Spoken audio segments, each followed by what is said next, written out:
Assalamualaikum warahmatullahi wabarakatuh. Pada video kali ini merupakan kelanjutan dari video sebelumnya, di mana video sebelumnya telah membahas kegiatan atau materi apa saja yang dibahas pada hari pertama. Nah, video ini adalah pembahasan tentang hari kedua, di mana lebih banyak kepada pembahasannya tentang model-model pembelajaran dan perencanaan pembelajaran. Adapun di hari kedua ini, roadmap peningkatan kapasitas PTKN itu disampaikan langsung oleh Sekjen. Kemudian setelah coffee break barulah masuk perencanaan pembelajaran dan model-model pembelajaran. Jadi, yang pertama adalah yang akan disampaikan dalam video ini apa saja terkait dengan perencanaan pembelajaran, inti atau rangkuman-rangkuman materi yang dapat kita sharing bersama. Perencanaan pembelajaran.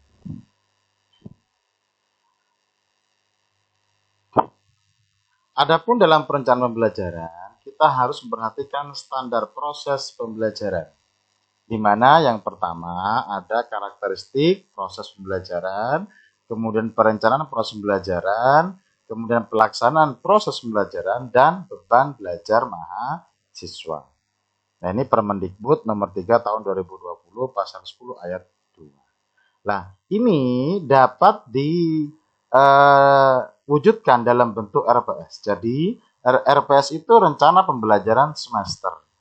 Nah, ini merupakan output dari kriteria perencanaan proses pembelajaran. Dan RPS ini dapat dikembangkan oleh individu maupun kolaboratif. Jadi, RPS ini merupakan wujud dari skenario apa saja yang ada dalam proses pembelajaran. Kemudian alurnya, ya, jadi kita harus terlebih dahulu, terutama yang mungkin jurusannya atau program studinya atau relevansi keilmuannya itu bukan dari tarbiyah atau pendidikan. Mungkin belum terlalu mengenal terkait dengan model-model pembelajaran, kemudian pengelolaan kelas bagaimana, kemudian media pembelajaran, kemudian pembelajaran jarak jauh, serta evaluasi dan desainnya. Namun kalau yang sudah secara background dunia pendidikan, maka biasanya sudah pernah mendapatkan. Jadi itu. Jadi tantangannya memang dalam PKDP ini memang bagi yang non pendidikan. Kalau yang pendidikan mungkin akan mudah memahami beberapa hal. Tapi kalau yang non pendidikan misalnya seperti halnya syariah, ekonomi, kemudian ilmu-ilmu murni yang lainnya, gitu ya. Itu mungkin belum atau mungkin minim mendapatkan terkait dengan hal-hal yang ada kaitannya dengan proses pembelajaran. Jadi seperti itu. Selanjutnya adalah fungsi RPS. Jadi di sini sebenarnya persiapan kita dijelaskan tentang bagaimana cara membuatkan RPS. Fungsi RPS dalam perkuliahan yang pertama fungsinya adalah direktif, di mana RPS memberikan arah secara rinci bagi pelaksanaan dan pengembangan perkuliahan yang mengacu pada kurikulum. Arah, direksi, gitu ya. Kemudian yang kedua adalah konstruktif. RPS itu menata urutan penyajian pengalaman belajar, baik dosen dan mahasiswa ya, sehingga memudahkan mahasiswa menguasai capaian pembelajaran yang dirancang.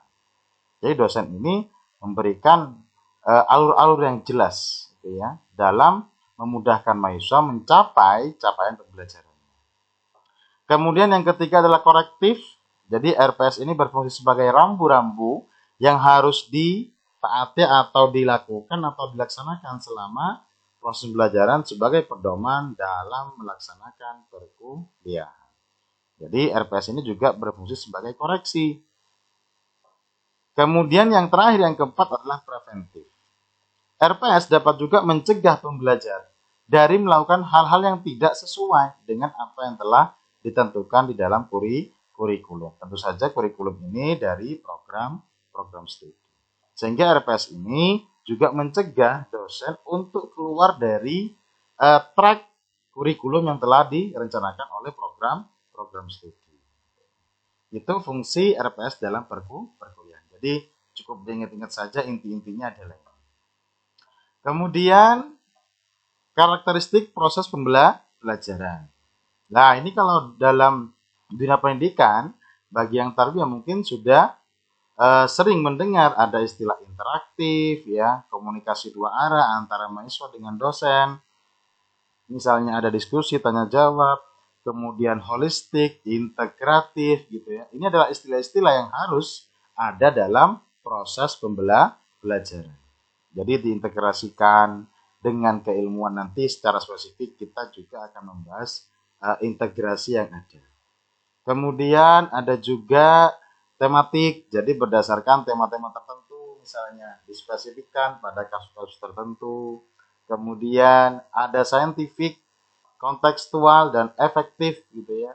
Jadi saintifik pendekatannya bersifat penemuan, menghasilkan proses-proses pembelajaran yang bersifat baru. Kontekstual dihubungkan dengan kehidupan sehari-hari yang dapat dirasakan oleh mahasiswa, gitu ya. Kemudian dan efektif. Jadi efektif itu mampu membantu mahasiswa untuk mencapai kelulusan pembelajaran.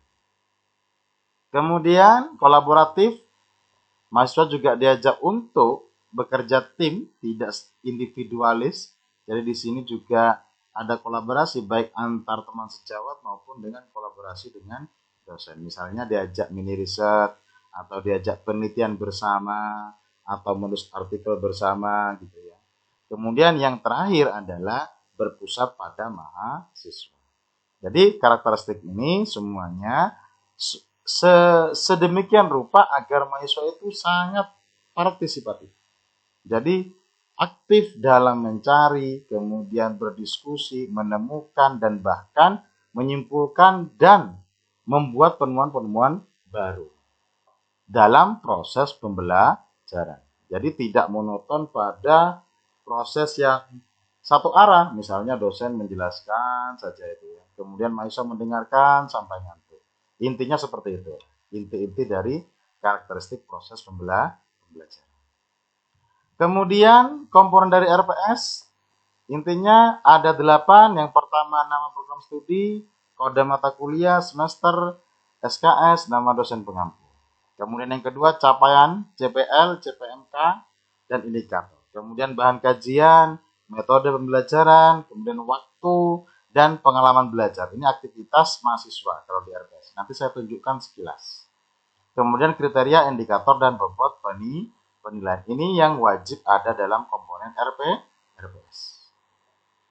Kemudian ketentuan SKS dan jumlah jam. Jadi satu SKS baik itu kuliah, responsi, atau tutorial 50 menit per minggu per semester.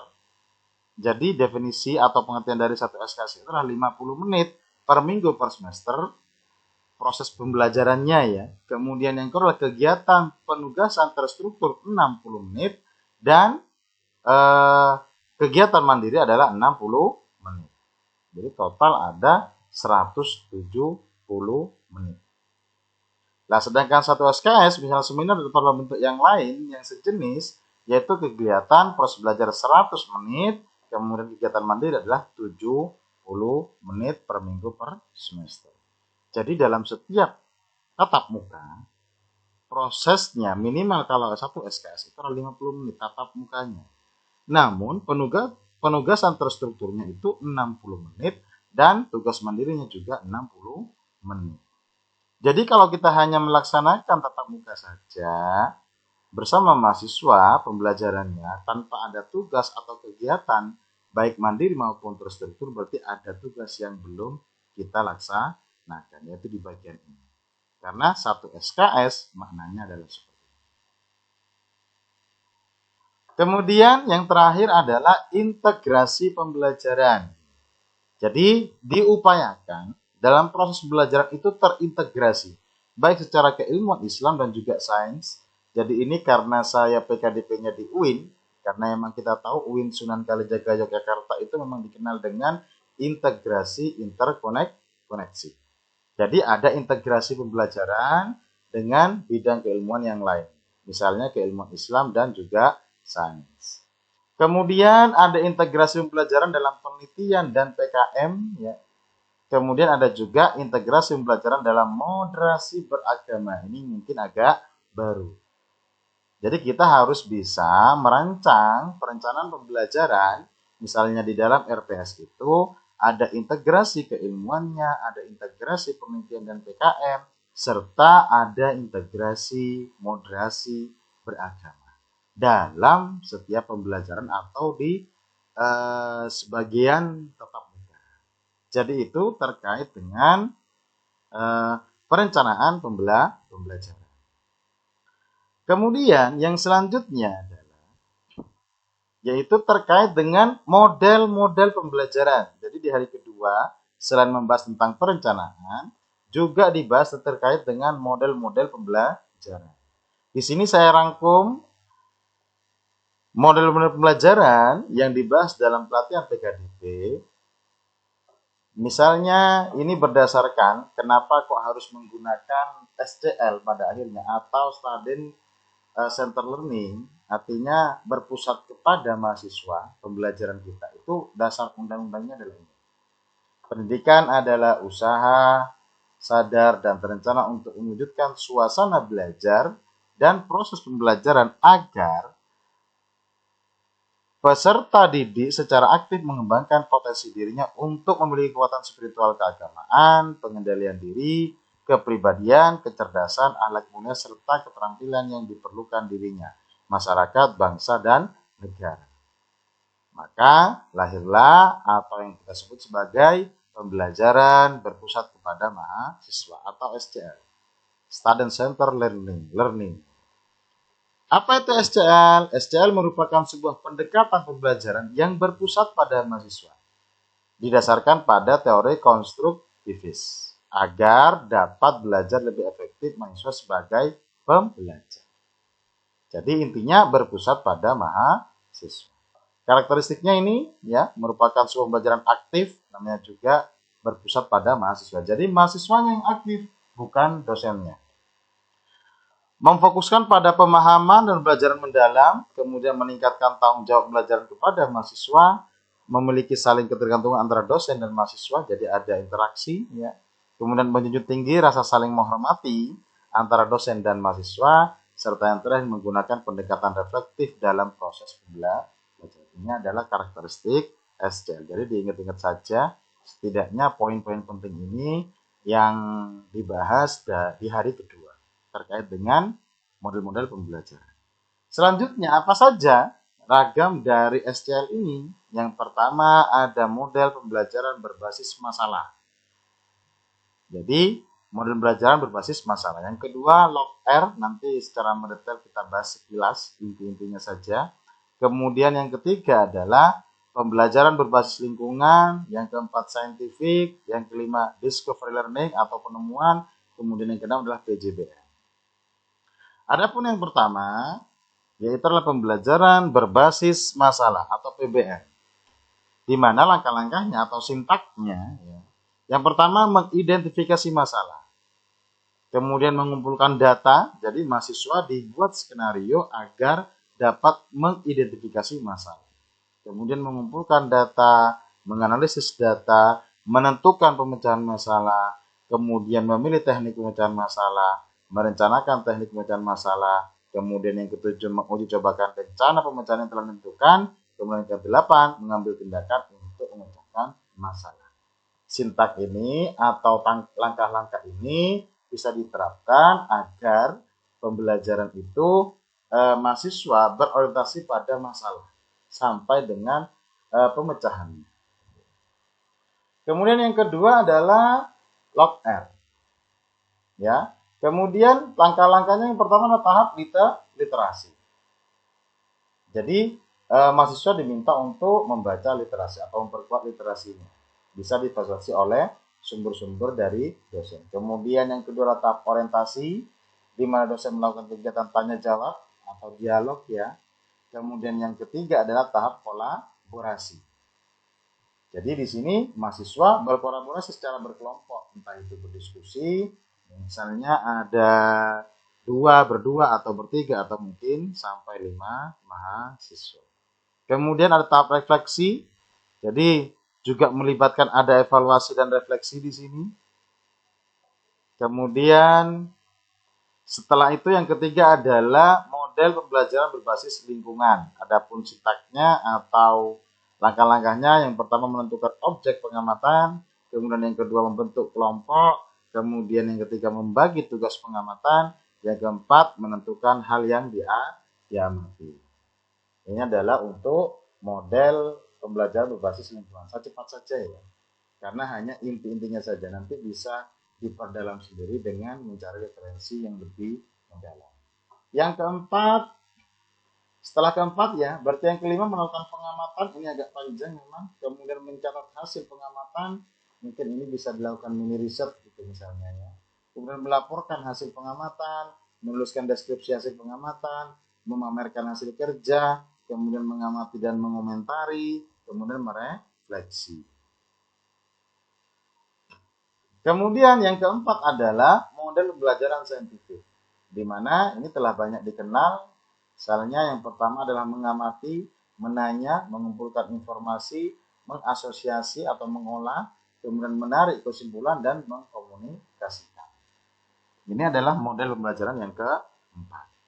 Kemudian yang kelima adalah pembelajaran penemuan atau discovery learning. Jadi misalnya tahapannya di sini pemberian stimulan atau stimulasi oleh dosen misalnya, kemudian identifikasi masalahnya apa saja, kemudian pengumpulan data, pengolahan data, pembuktian, generalisasi kalau memang ada, dan refleksi serta rekomendasi. Ini untuk model pembelajaran discovery learning. Kemudian yang keenam, yang terakhir itu adalah pembelajaran berbasis proyek PJBL. Yang pertama pemaparan topik dan tata kerja. Kemudian yang kedua perencanaan proyek, kemudian yang ketiga penyusunan jadwal proyek, kemudian yang keempat pemantauan keaktifan mahasiswa dan perkembangan proyek, yang kelima pengujian hasil, 6 refleksi dan evaluasi pengalaman belajar. Misalnya saya memberikan satu contoh, misalnya mini riset. Jadi saya misalnya saat mengampu mata kuliah statistik, saya ingin mengambil data sampel atau wawancara, terjun langsung di lapangan. Kemudian instrumennya disiapkan, memberikan topik. Nah ini bisa menggunakan pendekatan pembelajaran berbasis project. Jadwalnya pun disusun. Jadi di sini mahasiswa mengambil data langsung di lapangan dengan cara wawancara. Setelah wawancara direkap hasil wawancaranya, kemudian dipresentasikan oleh masing-masing kelompok. Contohnya seperti itulah contoh singkatnya. Kemudian yang terakhir dalam kegiatan ini, di hari kedua ini kita diminta untuk membuat ya, sebagai dosen membuat skenario kegiatan pembelajaran sederhana. Jadi langkah awalnya misalnya setelah diisi semua ya, nama dilengkapi saja identitasnya, kemudian aktivitas dosen apa, aktivitas mahasiswa apa. Contoh langkah pertama, dosen berdoa, aktivitas mahasiswa berarti mahasiswa juga ikut berdoa. Kemudian misalnya di pelaksanaan pembelajarannya, dosen memberikan stimulan, kemudian mahasiswa membuat formula atau merangkum atau mencatat stimulan dari dosen. Atau bisa juga aktivitas mahasiswanya adalah mengidentifikasi stimulan dari dosen. Jadi dibuat dari awal sampai akhir. Jadi di hari kedua ini dalam pelatihan PKDP kita diminta untuk membuat skenario kegiatan belajaran secara sederhana. Nah, itu dia terkait dengan dua materi yang disampaikan di hari kedua. Di hari kedua. Nah, intinya dalam perencanaan dan model-model ini sebenarnya mempersiapkan kita dalam membuat yang namanya RPS. Karena perencanaan, model-model pembelajaran, serta media itu semuanya dapat tergambarkan dalam rencana pembelajaran semester. Maka di hari kedua ini kita mendapatkan template dari pelatihannya untuk template pembuatan RPS. Meskipun belum ditugaskan untuk membuat, setidaknya kita sudah mulai memahami template ini. Sehingga nanti akhirnya kita memahami cara pembuatannya sampai dengan program pendampingan yang selama 2 bulan itu nanti hasil akhirnya adalah seperti ini.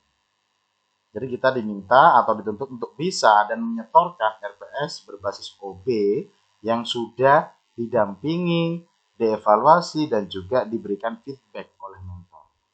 Jadi lengkap seperti ini. Termasuk bahan ajarnya sudah terintegrasi, jadi tinggal klik langsung muncul ke media atau video yang saya buat. Kemudian, nah ini linknya ya, jadi bisa diklik linknya. Kemudian referensinya juga sama, jadi referensi ini sebagai bentuk integrasi penelitian kita. Jadi kita lihat tadi di paparan yang tadi ada integrasi penelitian PKM, kemudian ada integrasi moderasi beragama, kemudian ada integrasi keilmuan dan sains, keilmuan Islam dan sains. Jadi ini integrasi penelitian dan PKM. Kemudian ada integrasi beragama, ya. Jadi di pertama saya memberikan motivasi integrasi beragama atau moderasi beragama dengan link di sini di website saya. Kemudian dan seterusnya. Secara mendetail, saya akan membahas ini saat pembuatan RPS. Jadi akan saya bahas dari awal. Karena ini hanya menyampaikan apa saja yang dibahas di hari kedua, jadi saya percepat saja. Jadi ini hasil RPS-nya sampai dengan lampiran-lampirannya, penugasan, tugas resum, dan lain sebagainya. Nanti kita akan bahas di bagian terpisah saat jadwal pendampingan pembuatan RPS oleh mentor. Kemudian setelah RPS jadi baru dikumpulkan. Jadi ini adalah hasil RPS yang saya kumpulkan selama pelatihan PKDP. Kemudian kita juga dikenalkan oleh kata-kata operasional, baik itu sikap afektif ya maupun kognitif. Nah, ini dia yang kognitif, pengetahuan, pemahaman C1 sampai dengan C6. Nanti fungsinya adalah saat menyusun indikator. Mahasiswa dapat menjelaskan, mahasiswa dapat menggunakan distribusi frekuensi. Jadi itu kaitannya dengan pengetahuan dan juga sikap. Nanti lebih rinci akan kita bahas kembali di bagian pembuatan RPS. Cukup seperti itu ya untuk kegiatan di hari kedua pelatihan PKDP, yaitu tentang perencanaan pembelajaran yang outputnya itu adalah RPS serta model-model pembelajaran. Sekian dari saya akhiri, kurang lebihnya mohon maaf. Wassalamualaikum warahmatullahi wabarakatuh.